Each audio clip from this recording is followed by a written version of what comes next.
शुरू हुआ देवरानी जेठानी का झगड़ा।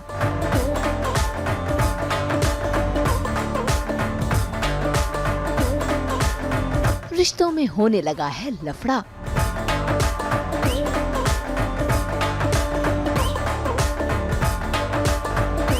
कभी रूही अभीरा तो कभी विद्या और मनीषा।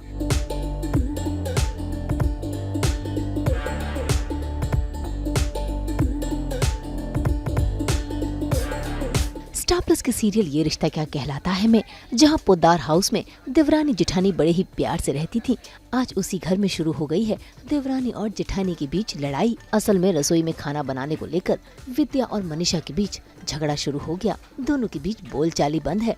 ऐसे में रूही पहुंच गई है विद्या के पास उन्हें मनाने, तो अभीरा पहुंच गई है मनीषा को मनाने। दोनों तरफ से कोशिश जारी है, लेकिन नाराजगी पर फुल स्टॉप नहीं लग रहा। छोटे हैं और तो माफ कर देते हैं। तुम्हें पता है इतना नाच खराब कहा है मनीषा ने मुझे। उसने मेरे खाने की बेइज्जती की है। वो दमदार दादी, इसके लिए आप दोनों को मिलकर खाना बनाना है ना, तो सुलह कर लो। हाँ।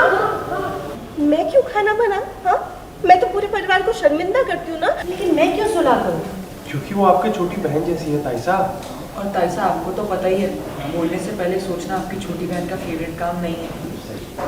अभीरा, मैं ना ही किसी के साथ सुलह करूंगी और ना ही किसी के लिए भी खाना बनाऊंगी। एंड दैट्स फाइनल ना।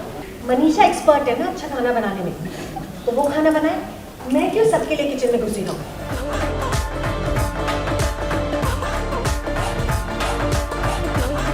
भाई घर की बड़ी देवरानी जेठानी के बीच तो वॉर चल ही रहा था, लेकिन उनके चक्कर में छोटी देवरानी जेठानी भी एक दूसरे से लड़ बैठी। उन्होंने ऐसे कैसे बोल दिया साउथ इंडियन बनाने के लिए, है ना? How dare she. एक दिन अगर चाची सा की बात मान लेते हैं हमारी मम्मा, तो क्या बिगड़ जाता उनका?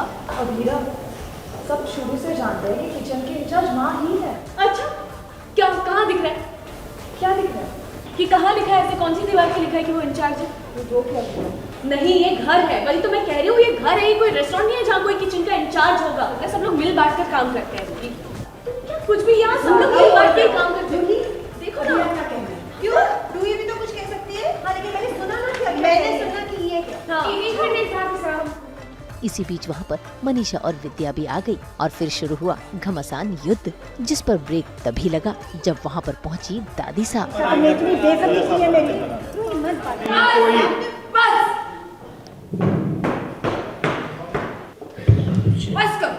बस करो सबके सब। हम जानते थे आज घर में तमाशा होगा, इसलिए कहते थे कि घर में कोई प्रोग्राम नहीं रखें। माँ कहती है वो राजस्थानी डिश बनाएगी और चाचीसा कहती है कि वो साउथ इंडियन डिश बनाएगी, तो उन दोनों में झगड़ा हो जाता है। फिर अभीरा और रूही समझाने जाते हैं, मैं माँ की टीम में होती हूँ और अभीरा चाचीसा के, तो हम समझाने जाते हैं पर कोई सुनता नहीं है। फिर हम दोनों आते आपस में बात करते कि सब ठीक हुआ, तो नहीं। फिर वो हमारे बातों में मेरे और अभीरा का भी झगड़ा हो जाता है। फिर उतने में दादी आती है, फिर दादी के सामने तो कोई कुछ बोल ही नहीं सकता है। घर की देवरानियों और जेठानियों को यूं लड़ता देख दादी साहब ने फैसला कर लिया अपनी किटी पार्टी कैंसिल करने का, लेकिन अरमान ने आकर रोक लिया। ऐसे में दादी फिर भी नहीं मानी, लेकिन तभी वहाँ पहुँच गई अभीरा रूही का हाथ पकड़कर। मुझे और रूही को एक मौका दीजिए, हम लोग आपको डिसअपॉइंट नहीं करेंगे। और दोनों ने मिलकर ले ली रसोई की जिम्मेदारी। हम नहीं झगड़ेंगे। अगर ये कहती तो हम मान भी लेते, लेकिन तुम आफत की पुड़िया, झगड़े के बिना तो तुम्हारा काम ही नहीं बनता। ऐसी बात नहीं है दादी, अभीरा कभी गलत बात पे आर्ग्यू नहीं करती है। देखिए, सुबह हम सबके लिए नाश्ता बनाती है और मुझे पूरा यकीन है कि अभीरा और रूही मिलके सब कर लेंगे। प्लीज एक मौका दीजिए। और अगर दोनों ने झगड़ा किया फिर? मैं हूं ना, मैं संभालूंगा, मैं इन्हें झगड़ने नहीं दूंगा। फिर सब चुप हो जाते हैं, बट फिर अचानक से अभीरा के दिमाग में आइडिया आता है कि मैं और वो खाना बनाएंगे, तो हमें लेके जाती है दादी साहब के सामने। फिर हम कहते हैं कि हाँ ठीक है हम बना लेंगे करके।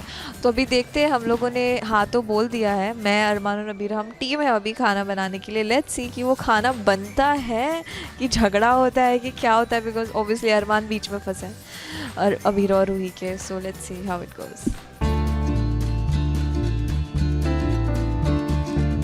बेचारा अरमान हमेशा दोनों के बीच फंस ही जाता है और अब तो अरमान और अभीरा की दोस्ती रूही को बिल्कुल रास नहीं आ रही। तभी तो देखिए कैसे नाश्ते के टेबल पर जब सभी नाश्ता कर रहे होते हैं तो अरमान भी फटाफट नाश्ता करता है ताकि इस डाइनिंग टेबल पर थोड़ा नाश्ता कर वो पहुंच जाए कमरे में अभीरा संग नाश्ता करने।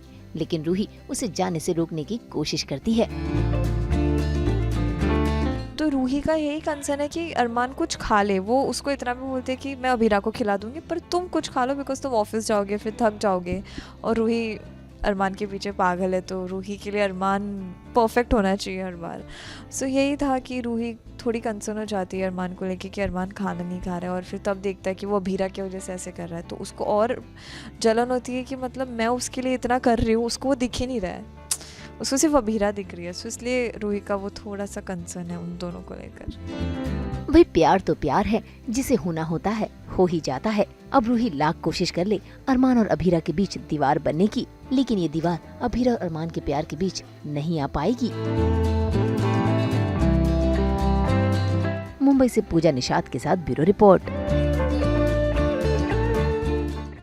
हम तो बजाते ही हैं ना आपके लिए 24/7 एंटरटेनमेंट का संगीत। तो अगर आपको ये वीडियो पसंद आया है आप इसे लाइक करें, कमेंट देके अपनी राय ज़रूर दें और ऐसे ही एक्सक्लूसिव कंटेंट के लिए हमारे चैनल को सब्सक्राइब ज़रूर करें। अगर आप यही वीडियो फेसबुक पर देख रहे हैं तो हमारे फेसबुक पेज को फॉलो ज़रूर करें। देखिए नाम तो आप सब जानते ही हैं, सास बहू और बेटियाँ। और हाँ, साथ के साथ हमें इंस्टाग्राम पे भी फॉलो करें।